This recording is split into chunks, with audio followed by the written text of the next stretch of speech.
communities currently looking at drafting an ordinance. And these communities are reacting to the proposal tonight. KIDK Eyewitness News 3 reporter Chris Oswald is here with us in the studio after talking with them. And Chris, what are they saying? Yeah, Todd, the draft bill came as a surprise to many towns looking at an ordinance regulating these short-term rentals. In our area, Rexburg and Idaho Falls are in the process of coming up with laws, and no matter what happens in Idaho Falls, leaders say they have to make a change.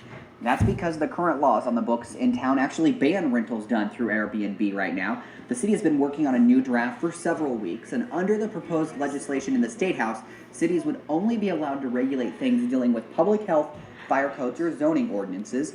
The assistant development director for Idaho Falls says the state proposal will not stop them from moving forward with a new ordinance.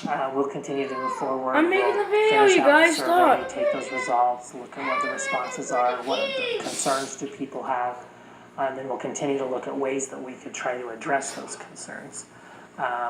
And the process that we were looking at was proposed to try to wrap up sometime in April, which would kind of mirror the legislative session, and so hopefully as we proceed, we'll also see the bill proceed. It is important to point out that this bill is very, very early. It has only been printed. In order for it to become law, it has to get out of committee hearings, pass in both the House and Senate, and then be signed by Governor Butch Otter. The city of Rexburg is also looking at possible ordinances. I called the city hall today and left a message for reaction. Todd, no one has called me back tonight. Okay, Chris, thanks for the update there.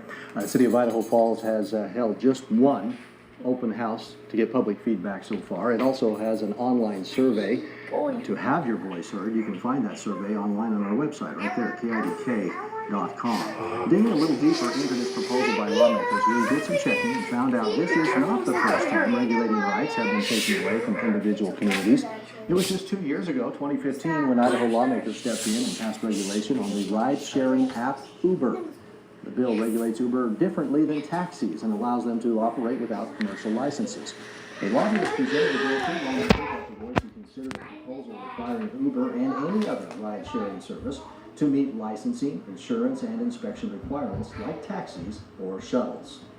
Also at the Capitol tonight, a bill has been introduced that would ban conversion therapy in the state.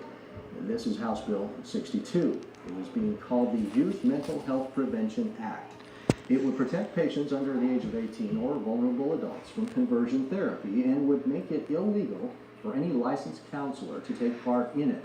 Conversion therapy means any practices or treatments seeking to change an individual's sexual orientation or gender identity. In your Crime Watch tonight, the Idaho Falls man charged with murdering his best friend has bonded out of jail. 36-year-old Justin Sarbaum posted his $100,000 bond yesterday, the very day after a judge reduced his bond from $200,000. Sarbaum was charged in the shooting death of Tyson 2 back on January 8th. Court documents show 2 and Sarbaum got into a fight. Those documents indicate Sarbaum fired 3 shots, 2 of which hit 2. Sarbaum is scheduled to be back in court next Tuesday for his preliminary hearing. Well, still ahead tonight, why Monsanto is in court with one of our states and the problem that's causing the whole Roundup. Well, there's good news and bad news for tomorrow. The good news is if you get to the higher elevations, you'll see the sun. The bad news is if you're in the valleys, you'll see fog and low clouds, maybe even a few flurries generated from all that moisture trapped at the valley surface. We're going to get warm, but not for the immediate future. The weekend looks to be below normal, as does the first part of the work week. And as you look at temperatures from where you live today, you'll see some interesting highs. 9 for a high temperature in Arco. How do you spell temperature inversion? Compared to 28 at American Falls and 24 at Burley.